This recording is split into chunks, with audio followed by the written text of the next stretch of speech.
자, 여러분 안녕하십니까? 오늘 수업은 소설에 있어서 분노니의 입장, 관점에 따라서 어떻게 소설하는가. 즉, 우리가 보통 소설에서는 시점이라는 말을 주로 쓰게 되는데요.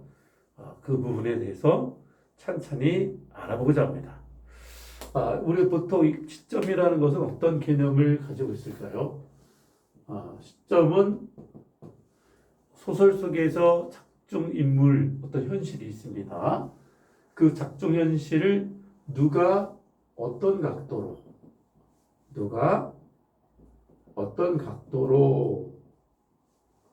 또 어떤 위치에서 바라보는가, 또 어떤 입장에서 바라보고 있는가. 입장에 따라서 그 똑같은 내용이라도 우리가 똑같은 어떤 사건이라도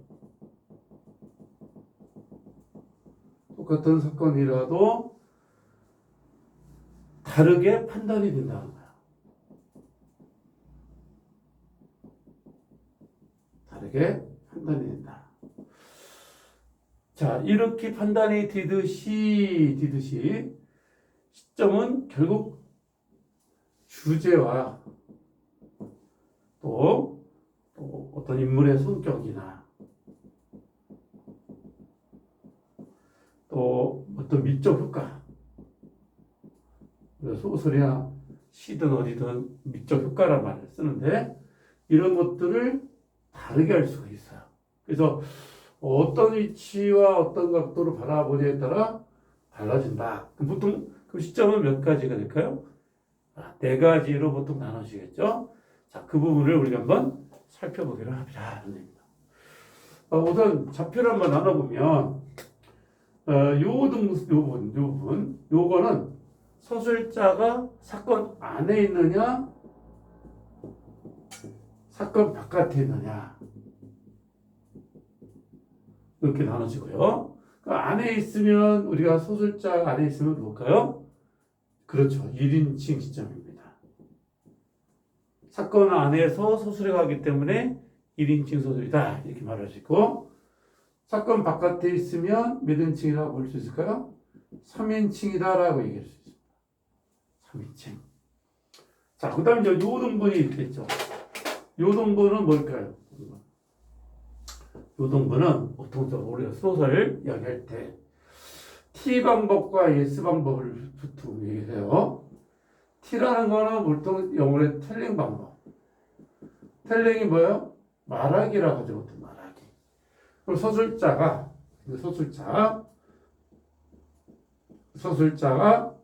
직접 말할 수 있는 이런 게. 그럼 직접 말한다는 얘기는 1인칭 주인공과 3인칭 전지적 작가 시점일 경우에는 서술자가 직접 어때요? 말할 수 있어요. 그래서 T의 방법을 쓰고 있는 것이다. 그럼 S 방법은 영어로 뭐라고 하냐면 조잉 방법이라고 얘기하는 겁니다. 이 조잉이라는 건 뭡니까? 보여주기라고 하죠. 자, 얘네들은 1인칭 주인공의 반대로 1인칭 관찰자가 있겠죠. 그 다음에 여기 전지적 시점의 반대로 3인칭이니까 3인칭은 누가 서술하는 거예요? 그렇죠. 작가가 서술합니다. 여기는 누가 서술해요? 내가 서술하는 거죠. 내가 서술하고 여기는 작가가 서술한다 이렇게 생각합니다. 그러면 보여주기는 화면을 보여준다 이런 느낌인데 관자가 들어가잖아요. 1인칭 관찰이면 이쪽에는 3인칭 작가가 어떤 입장? 관찰자 입장이다라는 거예요. 네. 이렇게 해서 4개로 나눠집니다. 자, 이거를 우리가 조금 더 구별을 좀 해보려면 어떤 모습을 보였냐면 1인칭 주인공은 내가 서술자인데 주인공인 거예요. 주인공.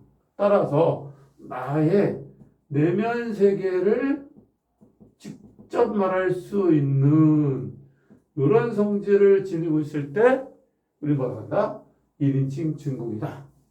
독자와의 거리는 어떨까요? 가깝게. 독자와의 거리는 심리를 직접 말하는 거니까. 우리 흔히 내적 독백이라는 말을 쓰게 됩니다. 이런 입장이 바로 1인칭 주인공 시점이다. 되게 이제 객관성 유지는 어떨까요? 어려워지겠죠. 그래서 객관성 유지가 어려워집니다. 이게 되지 않아요. 네. 또 나의 어떤 심리에 의해서 직접 이렇게 말하기 때문에 내면 세계를 제시하는 데는 유리하다라고 합니다. 그래서 심리적인 것을 구체화시켜서 얘기할 수 있다? 예, 맞아요. 그래서 심리 전달을 주인공이 갖고 있는 심리 전달을 직접 할 수 있는 그런 특징들을 가지고 있다 이렇게 보고요. 우리가 이제 수능 문제까지 이렇게 생각을 해본다면 가장 1인칭 주인공이 어떤 게 맞냐? 그러면 김유정 작가, 봄봄이나 동백꽃이나 이런 작품이 있고 또 이상의 날개가 있었죠. 이건 수능에 나왔고 이미 또 뭐가 있을까요? 현진건의 빈처 있어요. 자, 이런 류의 작품들은 1인칭 주인공이다 이렇게 볼 수가 있겠고요. 자, 그 다음에 1인칭 관찰은 어떠냐? 자, 내가 서술자이긴 하지만 주인공은 아닌 겁니다. 주인공은 아니에요. 그래서 나는 서술자로서 주인공을 관찰하는 입장이에요. 이렇게. 관찰하는 입장이에요.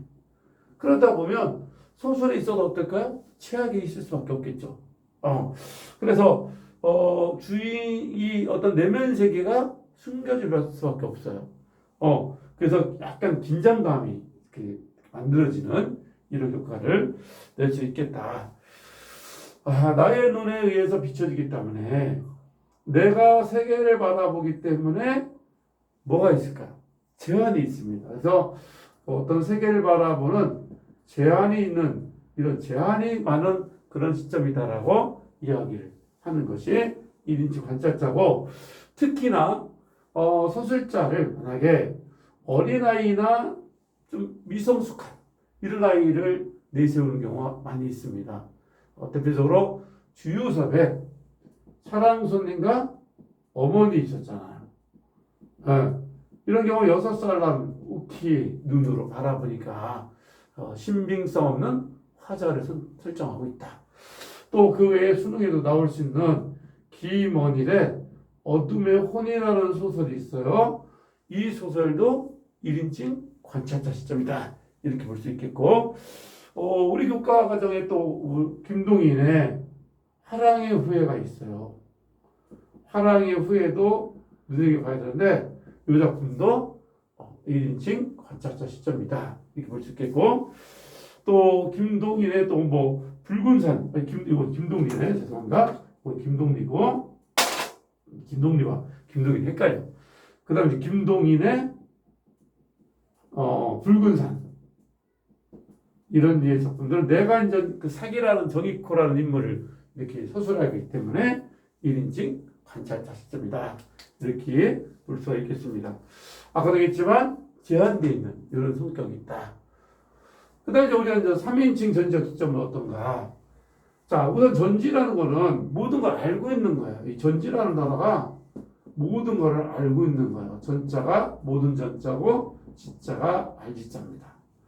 그러면 작가가 여기 아까 있다고 했죠? 소설자가 전지전능한 그 모든 걸 알고 있는 위치에서 바라본다. 그래서 보통 전지전능한 위치니까 등장인물의 어떤 심리적 정황이나 행동의 이유나 또 사건이 벌어지는 모든 정황들을 있는 그대로 다 전달하고 해석까지 할 수 있고.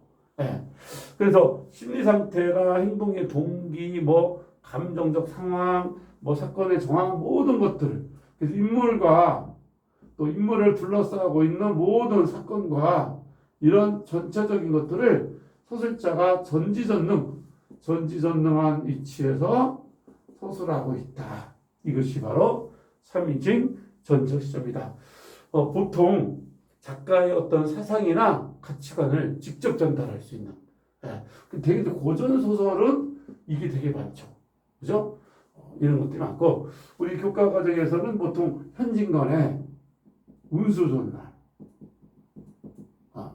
많이 봤죠? 운수 좋은 날. 이런 작품이 있었겠고, 또 뭐가 있을까요? 이효석의 메밀꽃 핀물도 들어갈 수 있겠죠. 또 뭐 최서의 홍염, 이것도 중요한데, 이런 작품들은 홍염, 불굴음자, 불꽃염자, 이런 류의 작품들은 3인칭 전지적 시점이다, 이렇게 볼 수 있겠습니다.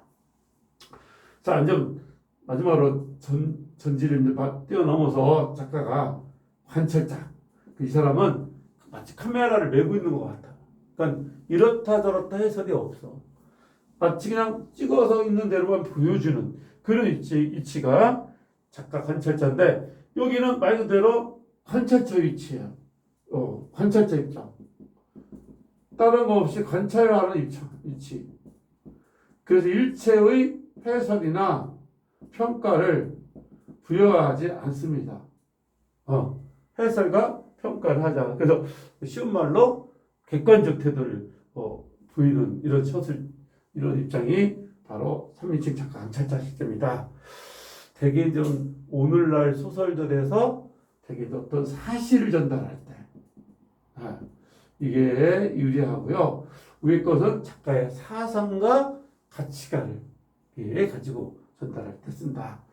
교과 중에서 뭐가 있냐면 황순원의 소나기가 대표적으로 있고요. 또 고등학교 때 우리가 또 중요하게 배워야 될 황석영의 산포 가는 길. 이런 작품.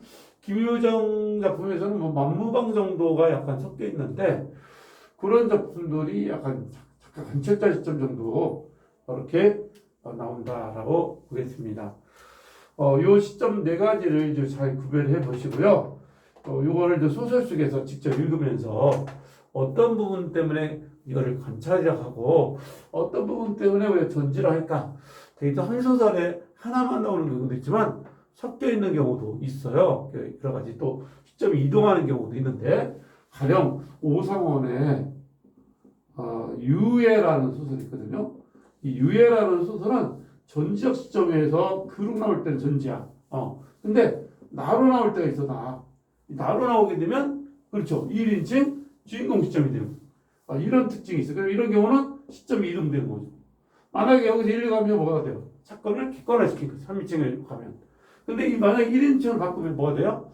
그렇죠. 심리적인 정황들이 더 구체적으로 드러내줄 수 있는 이런 특징들을 가지고 있다, 이렇게 볼 수 있습니다. 그래서 소설에서 서술상 특징을 공부할 때 반드시 필요한 것이 시점이므로 소설 읽기에서 시점에 대한 주안을 가지고 이렇게 공부를 하면 좋겠다라고 생각됩니다. 자, 여러분 수고 많으셨습니다.